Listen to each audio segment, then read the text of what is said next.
Welcome to today's briefing. The topic, how Medi-Cal transformation is expanding access to behavioral health care services.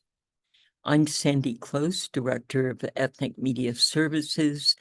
EMS and California Black Media are partnering with the Department of Healthcare Services, DHCS, to present this third in a series of briefings over the next 2 months about how Medi-Cal is transforming healthcare services in this state.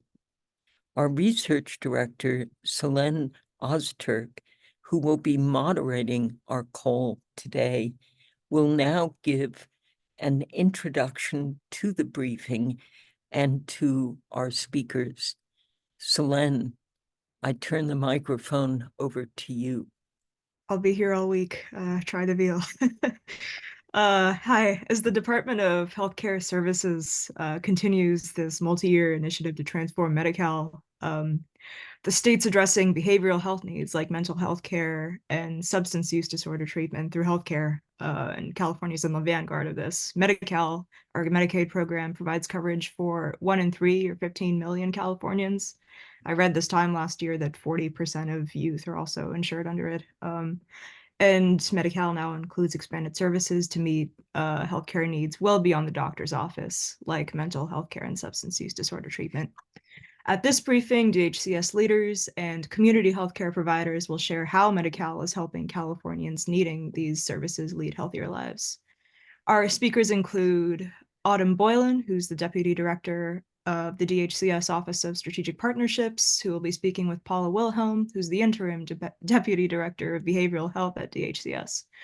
To provide some boots on the ground perspective, we also have Jennifer Oliphant, Clinical Director of the Hope for Tomorrow, Two Feathers Native American Family Services Program, all the way up in Humboldt County, and Tricia Nguyen, the CEO of Southland Integrated Services, formerly Vietnamese Community of Orange County.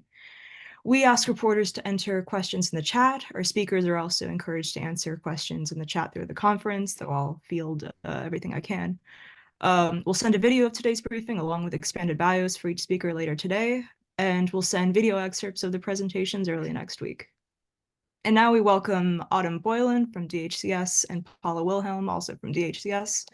And they're going to be giving us an overview of how Medi-Cal is expanding its behavioral health care, including a new children and youth behavioral health initiative that's transforming the way California supports kids' needs. Good morning, everyone. As Selene mentioned, my name is Paula Wilhelm, and I'm the Interim Deputy Director for Behavioral Health for the California Department of Healthcare Services, or DHCS. And I'm really excited to get to join you today and talk about behavioral health services for our Medi-Cal members. So as a department, we know that mental health is just as important as physical health, and all of our health outcomes are intertwined. So a member may use alcohol or drugs to cope with their mental health needs. They may have medical problems that make it hard to get up and do what you want to do in the morning, or they may face challenges meeting basic food and housing needs. And so DHCS has been working hard to partner with our Medi-Cal managed care plans and our care providers to transform the way mental health care and substance use disorder services, and together we refer to mental health and substance use as behavioral health, are delivered to Medi-Cal members. And first, we just want to call out that there are many services available through Medi-Cal for behavioral health that not everybody knows about. And that's why we really appreciate the opportunity to do a briefing like this. So we want our Medi-Cal members to know that care is available if, for example, you're experiencing postpartum depression or dealing with anxiety and stress because of school or work issues, or if you need help dealing with drug or alcohol addiction. To provide a little more context about Medi-Cal behavioral health services, DHCS works with managed care plans and county behavioral health agencies who serve as managed care plans to provide a wide range of behavioral health services for our Medi-Cal members. So these include things like prevention and wellness services. I'll mention community health workers who can provide health education and help members navigate and access care. Services include screening and assessment of mental health and substance use needs, an array of outpatient and community-based treatment services, including individual, group, and family therapy. Medi-Cal also covers more intensive treatment services, including crisis care, residential treatment, or inpatient for those who need them. And of course, we cover mental health and substance use medications. So this includes treatment for opioid use and harm reduction tools like naloxone, which can reverse overdoses, and fentanyl test strips. Today, we also particularly wanted to talk about several ongoing and new initiatives that we're undertaking to improve our Medi-Cal mental health and substance use disorder services. So in partnership with our managed care plans, counties, and behavioral health providers, we want to improve the quality of care that we offer in Medi-Cal and create a more person-centered and equitable delivery system. So our overarching goal is to make it easier for Medi-Cal members to access behavioral health care and all the services they need to live healthier lives. This includes the newly updated Behavioral Health Services Act, which was passed by the California voters as Proposition 1. So you may be hearing about this. We also refer to Proposition 1 as behavioral health transformation. And this effort is really going to reorganize and transform the way we plan, finance, and deliver our publicly funded behavioral health services to better support our populations living with the most significant mental health and substance use needs. So just a few key elements of behavioral health transformation include reforming behavioral health care funding so that we're equitably funding treatment for those with substance use disorders and prioritizing care for those with the most serious conditions.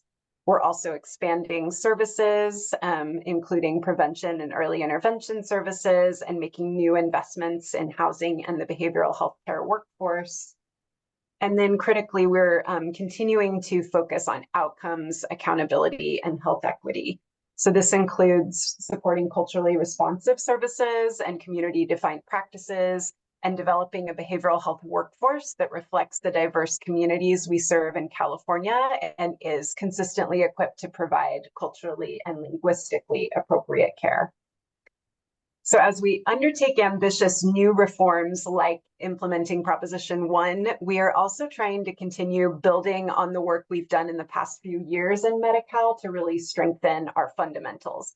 One thing we continue to hear from our Medi-Cal members is that the complexity of navigating the healthcare system can keep people from accessing care. One of the key initiatives we have implemented to address this is our no wrong door approach. And this is a series of policies that are intended to ensure that no matter where you live or which door you enter to seek care, you can find a compassionate provider who will connect you to the appropriate mental health services. Investing in the behavioral health care of our members also means that we are looking at adapting how we organize and pay for care.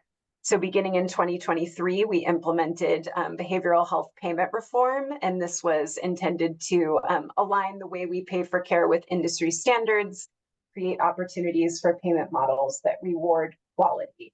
And the reason we're mentioning this is obviously appropriate payment and sort of simplified administration can be a tool to get more providers into our Medi-Cal system. And we want, again, accessible and vast and diverse network serving our members.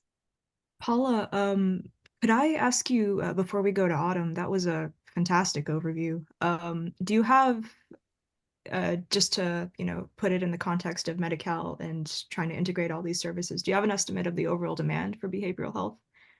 Just how it fits in? Yeah, I think we'd be happy to follow up and provide statistics about sort of the numbers that we serve in our behavioral health system. Cool. And how much is it county specific?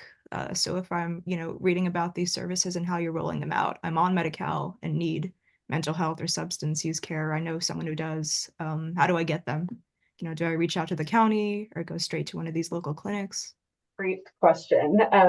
Our team, I think, can put this link in the chat, but so the covered behavioral health services are administered by every county, and all of the counties have a 24-hour access line, which members can call at any time to get connected to care. And we have a list of those lines that we can link to. Wonderful. I'll definitely include that in our coverage. Yeah, we'll definitely please stay on for more questions that people may have. But I'm going to transition it now to Autumn Boylan from DHCS, who will continue this overview, focusing a bit more on the Children and Youth Behavioral Health Initiative. Thank you, Selene, and thank you to Paula for setting the stage for our Medi-Cal behavioral health services. I am so happy to be here with you all this morning. I am going to talk about the governor's master plan for kids' mental health, which was announced by Governor Newsom in August of 2022.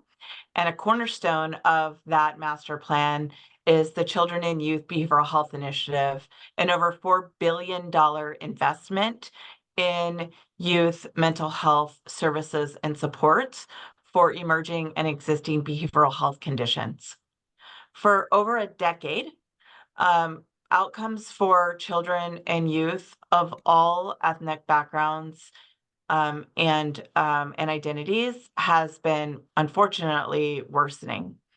What we know is that half of all lifetime cases of diagnosable mental illnesses emerge for our young people by the age of 14, and 75% of lifetime diagnosable mental illnesses begin by the age of 24. So focusing on children and youth from ages 0 to 25 is critically important to ensure that we are providing preventative services and intervening early when symptoms of mental health conditions or substance use disorder conditions begin to emerge as our young people are developing. We also know that in California specifically, almost 300,000 or 284,000 youth are coping with major depression, and 66% of those young people do not get treatment access in the way that they should or timely access to care.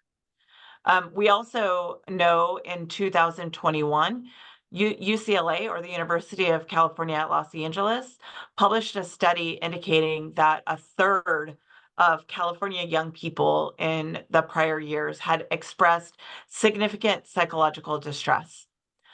This is happening for a number of reasons. Our young people are stressed out. Of course, the public health pandemic contributed and exacerbated some of those outcomes, but it is not the sole cause of some of these challenges that our young people are facing. Young people today experience the world in ways that many adults of my generation, for example, just didn't experience. They have access to 24 hours a day, 7 days a week information in the palm of their hands through their phones. They engage in interactions, healthy and unhealthy, through social media. They are bombarded with information about the world around them, including climate change and the political world around them. And there are just many things, including school shootings and other circumstances, that are contributing to the stressors that young people today face. And as their developing brains are coping with all of these different challenges in the world today, it is leading to this youth mental health crisis, which the Surgeon General of the United States has been very publicly talking about the youth mental health crisis as being one of the greatest challenges and epidemics of our time. Governor Newsom, in the Master Plan for Kids' Mental Health, also speaks to the paramount nature of addressing this youth mental health crisis. And one of the ways in which we're doing that is through the Children and Youth Behavioral Health Initiative. So in addition to all of the things that Paula mentioned in her overview, We are also focusing not just on healthcare settings and clinics where young people and their families can go to get support, although, of course, those services are available. And all of our health plans are required under federal law to provide mental health services as part of the essential health benefits. But we're also focusing on strengthening the network of support for our young people where they spend most of their time. So we're working very closely with our county offices of education, school districts, and schools throughout the state to strengthen the network of care and supports that are available in school settings, both at the K through 12, as well as the California Community College, University of California, and California State University systems to help people deal with the stressors of school. So making sure that there are more school counselors available, school psychologists, that services are reimbursed by the health plans for their enrolled members. We're implementing programs related to well-being and mindfulness and focusing on social and emotional learning and support to ensure that the entire school climate is focused on addressing mental well-being and emotional health. We are also focusing on community-based services by investing in evidence-based interventions and strategies and community-defined practices that are known to be of benefit and achieve better outcomes for our young people of color, for our low-income populations. I asked you to speak a little slower for the interpreters, but you're Thank you. segueing into a question I really want to ask you. Go on for a few more Okay, seconds. thank you. I will try to slow down. All right, thank you for the prompt.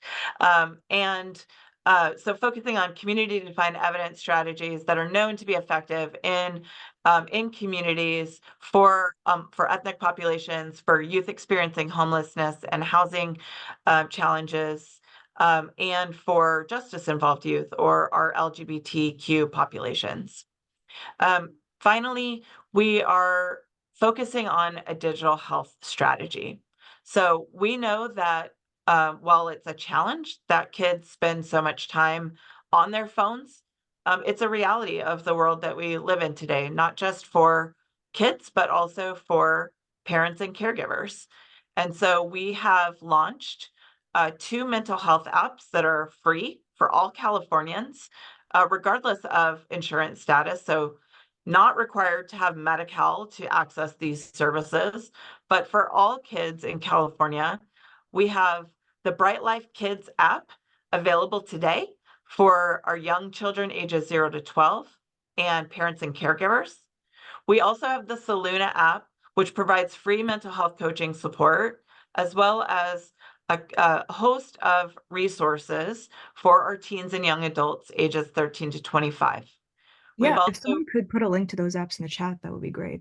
we will, thank Are you. they in multiple languages? So both of the apps are available and provide services in the app with video appointments or in-app chat in both English and Spanish, but they also both offer telephone coaching support in all Medi-Cal threshold languages, so up to 20 languages to provide the services and supports. And again, it's Bright Life Kids and Saluna. And I see that we're adding information on the chat about both of those apps. We also just released a series of parenting videos called Positive Parenting Thriving Kids in both English and Spanish. And it's 20 different videos, actually 40 in each, 20 in each language, that provides information to parents about how to communicate with their children about some common issues that young people face that contribute to their overall well-being. We'll also add information in the chat about those resources as well. So we're really trying to think about, how we deliver care in the community, in the home, in our phones, and in a manner that will be more accessible to children, youth, and families across the state. Thank you. We over the past few years, I'm sure the pandemic had much to do with it.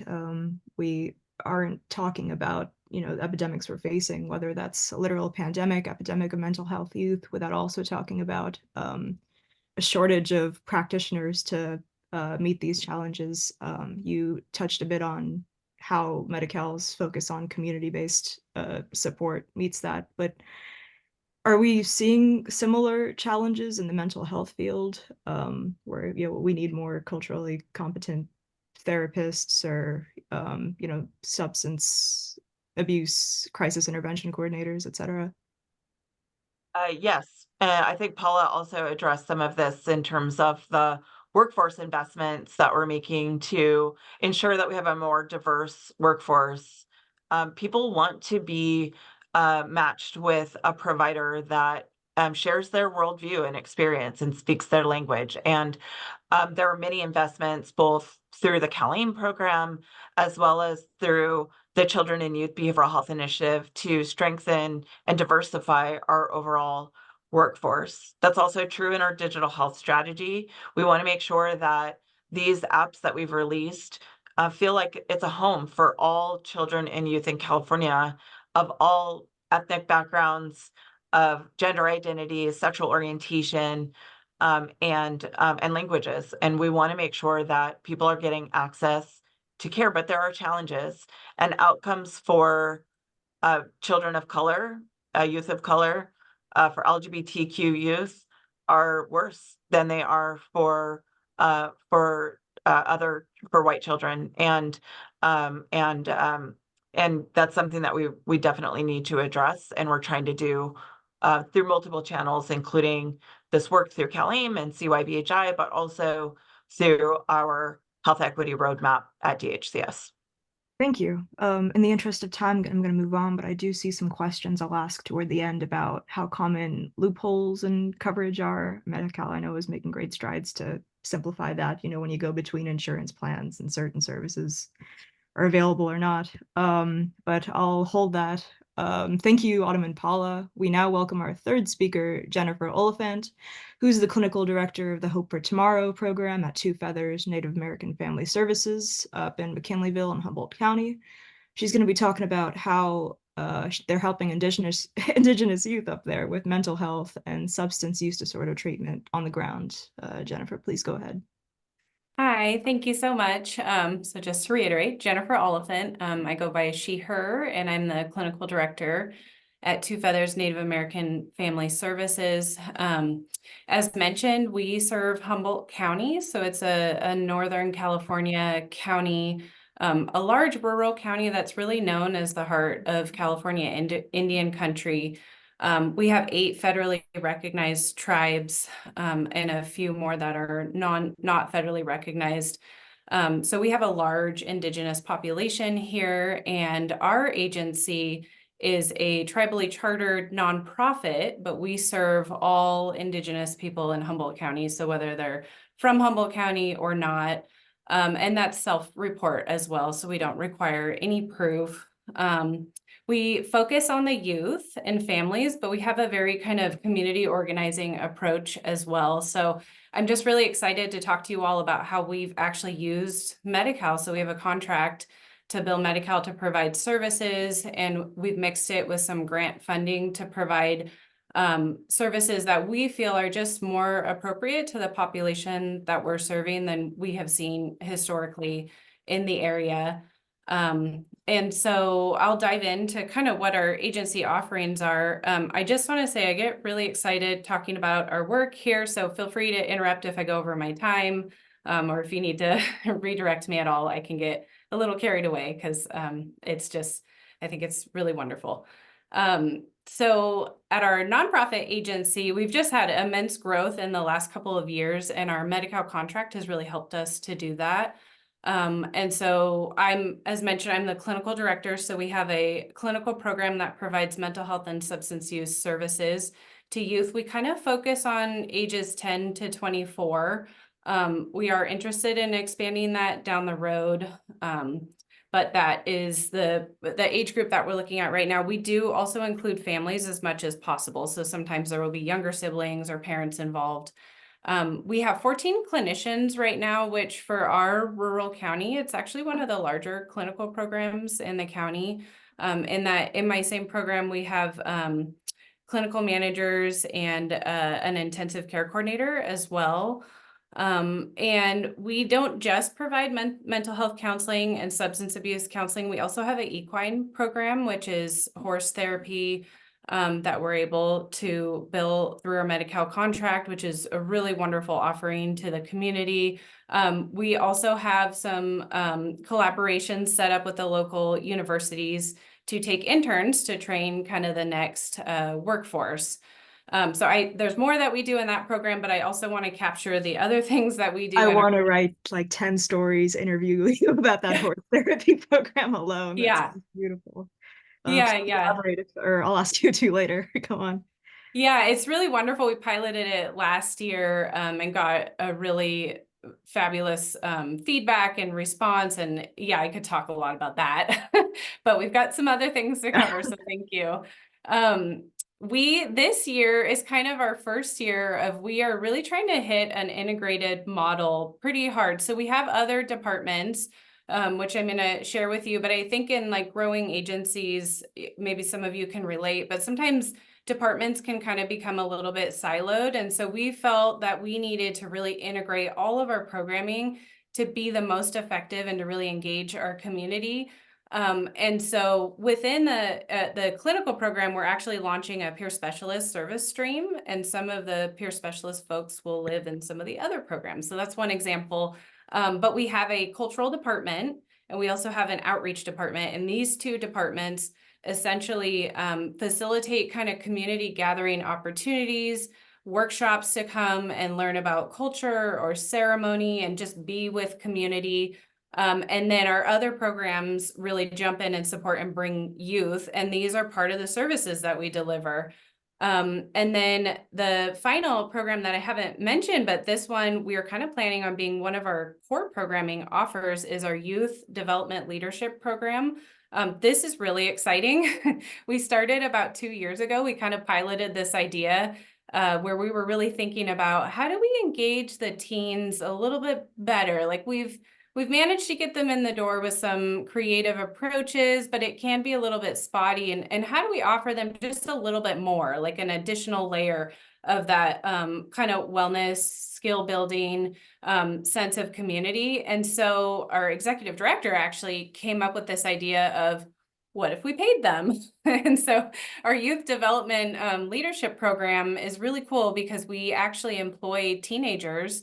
So the structure is there will be about 5 to 7 of them in a pod per leader, and they come and they engage in a curriculum where they learn not only how to be future employees, that's kind of the context we set up, but they get social emotional skill building. They get to go on college tours. They get to access their culture and learn about local cultural practices. So it's just a really well-rounded develop the youth. And so, like I said, we're doing that in kind of a full integration with our other programming. And I wanted to give you guys a real example of kind of what this looks like. If I have time, I think I do. Yeah, a minute and a half. Okay, I knew that was going to happen. Yeah, so I just thought of an example. We had one youth come in a couple years ago. They were really struggling. They've been through just so much. They were kind of on the fence about whether they wanted to do counseling or not. And we were starting to see some substance use, unfortunately, was taking hold a bit. And so there was a high level of worry about this young person. We thought, how can we get them in our programming and really work with them? And so they were actually able to enter into the WorkPod program, the Youth Leadership and Development Program, because I got to tell you, that paycheck is really incentivizing the teenagers, we found. So we got this young person in the door. They got connected with kind of a peer group. They're connected with a pod leader. Now, all of a sudden, they're very open to going to counseling. So we were able to get them established with one of our in-house counselors. And they were helping to facilitate and come to some of our other programming. And I can say, I think they've been with us a year, almost 2 years. The change has been just absolutely remarkable. So being able to layer some of those more traditional approaches, like the counseling one-on-one services, but include that into our other programming that includes this really building of connection and community, and then learning some of those, doing some more kind of focused skill building work in addition to the counseling. we are just seeing huge leaps and bounds by these youth, and it's been very profound. And so I just wanted to share that example with you all. Medi-Cal, right? What was that? This is all part of the Medi-Cal expanded services, eh? So the yes, I would say what the Medi-Cal Expanded Services Act has allowed us to do is have a sustainable funding stream that we've used in partnership with some of our grant funding. So the grant funding does cover some of these more creative services, but when the youth are engaged in our counseling services or even our peer specialist service stream, we're able to use that Medi-Cal funding, which has really allowed for us to expand, include more youth, and get them to some of these other program offerings because we have the money to do them because our mental health services are covered now. There is this dichotomy, I'm sure everyone on here who works in any capacity with LCs, between, you know, hardly reached areas with low coverage and a rising crisis, particularly in these what these services try to treat. You know, the fentanyl increase comes to mind. So how have you guys been dealing with that? Just targeting your substance abuse disorder services to address that huge increase in fentanyl use, especially up in Humboldt County? Yeah, great question. It's been really devastating to see how impacted a lot of the youth and communities are by the fentanyl crisis. We don't actually have a separate substance use treatment service stream. What we've done is we've included it in our mental health services, and we found well, the short answer maybe would be what we really focused on is we operate out of a relational framework and we try to break down barriers to accessing services. And so we found having kind of separate service streams that had a process for getting into the service just didn't really work for our agency and our model. And we do a lot of really creative things to get in front of our clients too. I mean, we have a huge spread out county. And so we have clinicians who are putting in 4 hours of travel time a day just to see some of their clients. And so we built that into our model and tried to make it sustainable and whatnot. But to kind of bring it back to your question, it is very much included in the mental health services that we provide. And there is a lot of trainings offered to the clinicians, the community members, all of our staff in-house. And I would say that the other programming that we do, we really see it as prevention for substance use challenges. So I think that when folks feel, you know, we have an epidemic right now in this country of young people feeling isolated and, you know, kind of getting sucked into some of that social media stuff. And other presenters were kind of talking about that. And I thought you guys summarized it well. We're very much seeing that, and we believe that it leads to substance use. It can. And so when we're able to have a community event and get a lot of youth to the community event, they're able to connect with their culture. They're able to build more relationships. We believe that's a very preventative measure. So we do a lot of that. So it's kind of weaved throughout, I think, is the easiest answer, I would say. I'm seeing this trend, and with how Medi-Cal is addressing these problems upstream. On our last call about the unhoused, someone brought up the, you know, if someone on the street has diabetes, how can they treat it if they don't have a fridge? And same thing in this case. It really starts with the youth and empowerment, cultural connection. Thank you. Please stay on for questions at the end. Thank you so much. Of course. We're now going to hear from Tricia Nguyen, who's the CEO of Southland Integrated Services, and she's going to be talking about the behavioral health needs specific to the Vietnamese community of Orange County specifically, but from reckoning with the trauma of the Vietnam War to rising mental health issues among students. And she's going to be talking about how Southland is meeting these issues across generations. Tricia, please go ahead. Hi, everyone. Good morning. Just want a little bit about background on Southland a little bit. We were established in 1979 as a refugee resettlement support agency in the city of Westminster, California. And how it came about is a group of volunteers actually get together because we lost our country, the fall of Saigon. If you know, April 30th is like a Black April, they call it.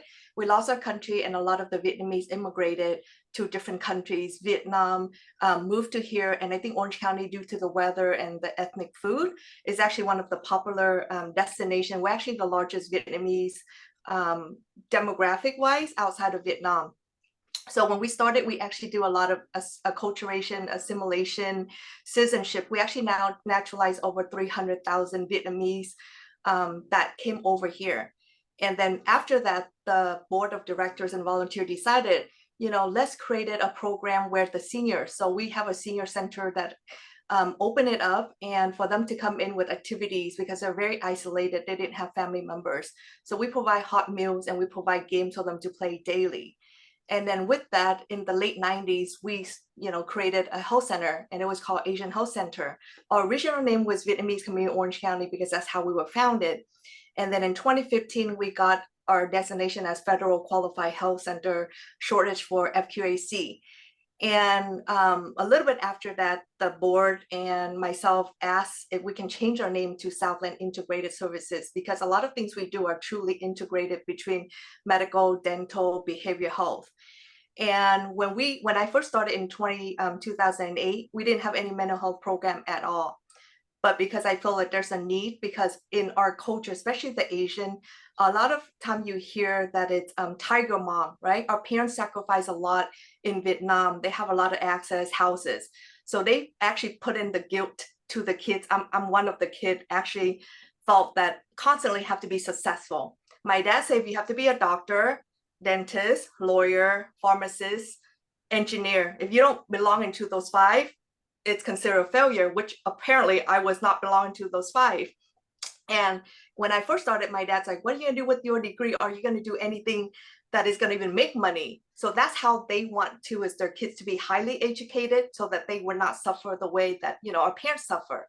But throughout that, they didn't know that they created a generation gap.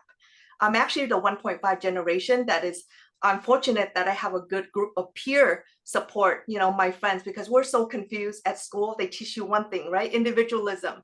When you came back home, your parents like, no, you cannot do this. You have to listen to what I want. And so we got very confused in the middle of it because we came here like right in the smack of the generation between both culture. And I think because of that, we have a lot of youth, a lot of folks who don't know what to do. I have staff who basically says, my parents want me to be a dentist, but I want to be a psychiatrist. I say, did you not tell your parents that psychiatrists actually are in needed, right? There's so many people that need it. But she says, no, I cannot fight my parents' wish. So I'm going to be a dentist, then be a psychiatrist later. So I think that's the thing that for us, we have a lot of the programs through the Medi-Cal expansion. We're able to create a lot of the workshops, education work groups. We actually have a lot of programs for the seniors, where it's Zumba, yoga, Tai Chi, digital literacy, because especially after the COVID, the pandemic, they became more depressed. They're isolated. They don't have anywhere to talk to. And I think that's the main thing is, communication, right? And during that time, that I'm sure you know about anti-Asian hate. We experienced a lot of anti-Asian hate. When we did COVID vaccination, we were actually one of the health centers vaccinate over 40,000 vaccines throughout the pandemic. But we actually have a few incidents that actually came to us and says, you guys were the one who caused the virus. You guys are supposed to provide the virus, the vaccine for free, which is very shocking that we experienced it in Garden Grove. And so I think the education part, the youth program that we actually— I'll ask you to talk a bit slower and remember to do so myself. Sorry. Does Medi-Cal cover those Zumba classes, by the way? It does not. We actually provide that through our grants program. Okay. So during that time, it was not available. So we have one of the grants that actually covered the wellness workshop. Sorry, I tend to speak a little fast. I'll slow down. And then we also have a lot of parents ask, why don't you have youth workshops? So last summer, we created a youth program where it's like 6 weeks of the summer program where we incorporate arts. We have, speakers talk about sleep and eating healthy habits. Of course, social media is the biggest. If you have kids, all of the parents have to deal with social media constantly on the phone. They're no longer socialized like the way when we go eat. 4 of us sitting on the dinner table having conversation. Now you see 4 people on the phone and nobody talking to anybody. So I think the socialization of the communication is very lacking. And I think that's one thing that we're trying to do is how to get the parents to communicate to the children, because the parents feel like I sacrifice, everything, right, for you to have a future education. The kids tell us, well, my parents don't care anything except straight A's. They don't care about how my well-being. I'm depressed. I'm not happy. They don't care about anything except they want me to get good grades. But if I don't want to live, why would I care about grades? And I think we experience, I know personally somebody who actually committed suicide about a year and a half ago, jumped off of a building very close to where we're located, because he felt like he just wanted to be a bird, and he felt like he's a burden to his family, and all they care about is school. So he wrote kind of like a goodbye note to his friends and family, but then the parents and the family never detected that he was depressed. And I think that's the thing that we, able to add a lot of the programs, the community support program, the SUD, MAT, HIV. We have through our managed care, CalOptima, we're the only, CalOptima is the only managed care in Orange County. So we're able to add a lot of the programs. They have the Homeless and Housing Incentive Program, the CalAIM Enhanced Care Management. So there's a lot of program. And recently, as of last year, we were the only health center actually got funded by SAMHSA for the Certified Community Behavioral Health Clinic. So it's actually a certification that it's really, really difficult to actually get. It's very similar to the FQAC for medical, but this is more on the behavioral health side, where we have to provide them a wraparound, like one-stop integrated services that include crisis, outpatient mental health, and substance abuse service. We have to provide them personal, person and family-centered treatment planning. We provide community-based mental health care for the veterans. We also do peer family support and counseling services. And then it has to be targeted case management, as well as providing outpatient primary care screening and monitoring. And along with that, we also provide psychiatric rehabilitation services and also diagnose and risk assessment. And I think what we find is a lot of time, the no door, wrong door approach. We can also find patients through our dental that refer back to behavioral health, medical to behavioral health, sometimes behavioral health. They have not seen a doctor for diabetes for years. So I think for us, we truly believe the word integration. So we actually even have a weekly meeting with all the providers within the health center to actually meet and talk about the patient. Like, what do they need? A lot of time we find that, for administrators, we say, oh, we're going to waste a lot of time talking about, the patient care. But if you actually spend 1 hour and talk about it, you save a lot of hours from, doing duplicating work, triple communication. And I think that's something that for us, we're a very small health center located in Garden Grove, but we're able to integrate it, truly integrated care. And we have about, 3,500 patient visits with like 500 behavioral health. But then not only we provide behavioral health, we actually help them with primary care, dental, women's health, acupuncture, if they need transportation, or if they need like a telephone assistant, utilities, we provide food commodities. So we're trying to be a one-stop shop where the patient come and they don't have to be like, you have to go to this place to get that service, go to another place to get a service. And a lot of them, they have childcare and transportation issues. I'm already seeing messages in the chat of media that would love to speak to you, so I'll let that speak to itself. We talked last September. I remember two things very vividly. One was that the CDC had reported, just to put this into context, in 2020 that suicide was the leading cause of death for AAPI youth aged 10 to 19. Two, you framed this as a communication issue where, the parents know what it's like to have nothing. They came here with nothing and worked so hard to make a life for their kids who they may feel are lazy. But you said, you don't have to be a doctor to be somebody, particularly if the kid hates the path they're forced to be on. Which is to ask you, how have you seen the stigma change in your time?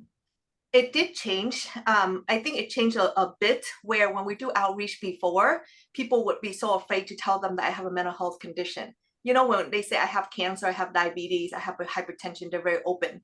But when they have a mental illness, they basically don't want to open up. Also, another thing that we actually experience but nobody talk about is domestic violence. And that's something where we don't have concrete data, but we have a lot of our patients come in, tell our providers that my husband just beat me up. We tell them to do the reporting, but it's financial dependent on the spouse. So they refuse to do, like filing and make a complaint. What we find is it takes a long time. We added our mental health program in 2008. That was actually our first program. Now they're more open up to mental health. They will be like, I think my kid has, Down syndrome. I think something is off with my children. Can you actually see if you have a therapist available? So we do see that change on the mental health, behavioral health. But in terms of other conditions where gambling, alcohol, substance abuse, MAT, HIV, those are still very taboo. So I think that's one thing. My motto is whatever is difficult, Southland gonna tackle it. So we start tackling the SUD, the MAT, the HIV, and we're slowly seeing, even within our staff, the stigma still exists, right? Our providers like, oh, we're doing HIV, oh, we're doing LGBT training. But it takes time. So I think at the end of the day, I mentioned communication, training, and have them not to be scared of the unknown, right? We're just human. We're never going to admit that we're stereotypes or we make a comment, but when we see somebody, we're never going to admit that we're already making a judgment of that person, whether it's hair color, the way they look, the way they dress. And I kid you not, with my hair, a lot of people make assumptions like, oh, she must, she must be XYZ. When they find out, what, you actually work at a health center, it actually changed their perspective. Yeah. I'll be asking similar question to all the speakers, but what are you able to do now to address these issues thanks to Medi-Cal? I think we've been able to do a lot of the one-on-one. We're able to do, because of Medi-Cal expansion for the age-wise, we're able to see a lot more. We actually help them able to apply for recertification for Medi-Cal. We also help with, creating a lot more conversation. We're able to do a lot of education on the public relations in terms of media, social media channels on it. Okay. Well, thank you for joining us, and please stay on as we open up questions to all speakers. And, Q&A is open to reporters as well. So I'll ask Jennifer what I just asked you. What's the key thing that you're able to do now, thanks to Medi-Cal, that you weren't able to before? I think having more opportunities. I think with the clients or the patient, they don't understand any of the changes, right? And how do we transform? How do we transform that to actually having programs? Sorry. Yeah, thank you. Oh, that's wonderful. And Jennifer? Okay, well done. Great answer. Yeah, I think for me, it's hard to, there's a few things, but I would say if I had to land on kind of the main thing, Medi-Cal has just enabled us to have a really sustainable and larger clinical program for the youth in our very rural county, whereas previously, it was difficult to kind of have enough providers to meet the need in a sustainable way. Like we would maybe have some temporary grant funding. And that is one thing that we see in our community is providers frequently coming in and out, and it's built up this incredible system mistrust along with other things, of course. And so being able to have a consistent clinical roster has been really profound for our community. And I'll ask all speakers. I think Autumn and Paula may have an answer more from the policy perspective, but what are the biggest challenges that you see among youth or anyone you serve regarding mental health and substance abuse? What's the big hurdle ahead? I think that, oh, go ahead, Paula. There, so please start. Yeah, and then I'll add. I was going to say, I think one of the hurdles and challenges that we still face is stigma, unfortunately, around mental illness and substance use disorders. I think the COVID-19 pandemic actually did a lot to move us forward in terms of stigma, and people are more willing to talk about their own experiences with emotional well-being, mental health challenges, substance use disorders. But there still is a stigma, not just in society, but in communities and within families. And sometimes that leads to young people not getting access to care when they need it, or not wanting their friends to know, or, not talking about things that are bothering them that could ultimately manifest as more significant clinical challenges later in life. And so the more we can talk about and normalize seeking help for mental health and substance use disorder services, the more that we can normalize the concept that it's okay to not be okay, that we all have mental health, that our mental health and wellness strategies like sleep and exercise and diet are all very much interrelated to our emotional well-being, the better off we'll be. And I think the better off our young people will be, as they develop, when we could just normalize that stress is something we all deal with, and we all need help. And it's okay to talk about the things that are a challenge to you, and it's okay to get help from other people. Wonderful. And our, Autumn and Paula, our Two Feathers in Southland, are fantastically representative of the kind of community work that DHS works with to implement these services. Within the interest of the hour, we couldn't include more. Could you talk about a few of the other clinics that may be at the forefront of behavioral health? I'll, without, mentioning specific providers, I'll Sure. call out a couple. So one thing we really try to do is listen to our Medi-Cal members and listen to our providers about what is and isn't working in Medi-Cal. And so, I think earlier I mentioned community health workers as a newly covered benefit and type of provider. And we also, just in the last couple of years, have added peer support specialists. And part of the reason that we did that was hearing from a lot of our community-based programs. We use community health workers or promotoras or peers in our programs, and that is who members and folks who need behavioral health services want to connect with, and that is the way to get people in the door, help with stigma, keep them engaged, etc. And we weren't yet covering those things, and so we've made that change. And I think, folks have mentioned some of the community-defined evidence practices today, which we can cover to an extent under Medi-Cal, but there are still some limitations. And so we're really trying to take that feedback and just build and build and build so that we can put our Medi-Cal dollars where they're going to be most impactful and help people and, follow the lead of those who are the boots on the ground, as you said. Yeah, a few of our speakers today touched on certain factors that may predispose, particularly youth, being unhoused in the juvenile justice system and foster care. I think behavioral health is a perfect example of how we have to meet this issue from all ends. I just want to add Yeah, one please. quick comment. I think the struggle for all of us is hiring bilingual providers. It's very difficult. So how do we, able to recruit more folks, right, into the nonprofit, the healthcare world? It's very difficult. I think the pandemic and then after it got worse in terms of us hiring providers. Behavioral health providers, very difficult. Medical providers, very difficult.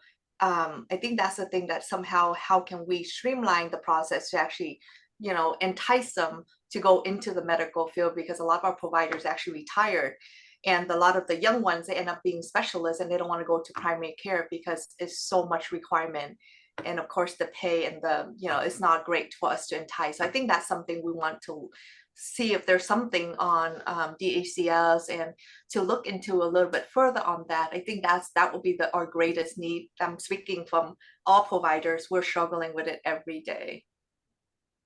Gotcha. I'm seeing a question, speaking of struggles faced by providers, about the budget deficit we see in the news so much lately. Do you see that impacting Medi-Cal's expansion or delaying it? How much resilience do you foresee us needing to have? One of the things that I think you've all heard the governor emphasize in his budget briefing was the extent to which the state is working to protect core services in Medi-Cal. And so we are, continuing behavioral health coverage, even as we navigate the vagaries of the budget. And we're really continuing to look at where are the best places to invest our dollars. And so, Medi-Cal services, housing, workforce development. So just to say the budget environment is challenging, but I think we're finding solutions. Great to hear. And what can ethnic media, those who are on this call, do to get the word out about these expanded approaches to mental health and substance use disorder services? I think helping to tell people that these services are available through our managed care plans, through our counties, through our community-based providers, through the apps, and helping to spread the word, helping to address stigma within communities. There's a lot I think that we can all do collectively to make resources more accessible, available, and raise awareness. And it is Mental Health Awareness Month. So I think, raising awareness, not just in May, but all year long, is an incredible opportunity to partner with all of you who are on the call today. Wonderful. Thank you, Autumn. And for all our speakers now, if you had one message for the media, what would the headline be, or what do you wish would garner more focus? Okay, let's start with Jennifer. Oh, man. The first thing that came to mind when you Other than said horse therapy.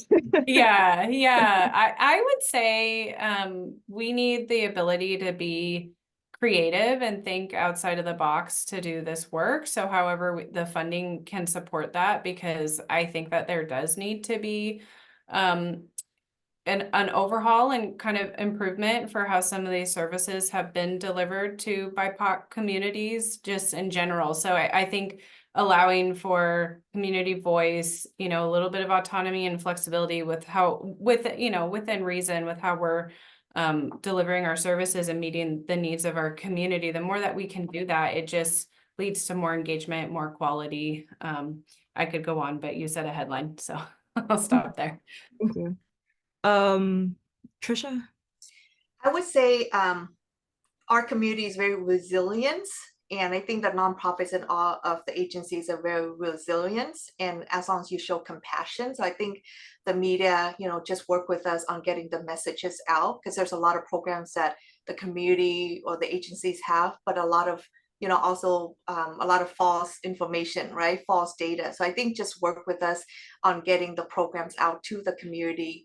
And I think we're very resilient and very passionate about helping. So anything of that nature would definitely can help our community even more. Absolutely. Paula and Autumn? I think you're hearing a theme around the need to be creative and innovative and really modernize the way we serve people to meet a variety of needs. And I think to go back to the point about the budget question, that's exactly what we need to do right now too, is make sure we're getting the best use out of every dollar that we put into these programs. And some of that is identifying the outcomes we want to see and using both data and people's experiences to get us there. So there's a lot of promise right now, even though we have a lot of challenges. Yeah, I see how well this promise is paying off already. Thank you, everybody, for joining and telling us about it. We're almost at the hour. Healthcare often has associations of being a real bureaucracy to navigate. There should be no wrong door to get it. And frankly, no other state is doing as well what California is through DHCS to successfully make that happen by actually simplifying the way that Californians can get care and actually expanding the bounds of what public health means, as you've seen today.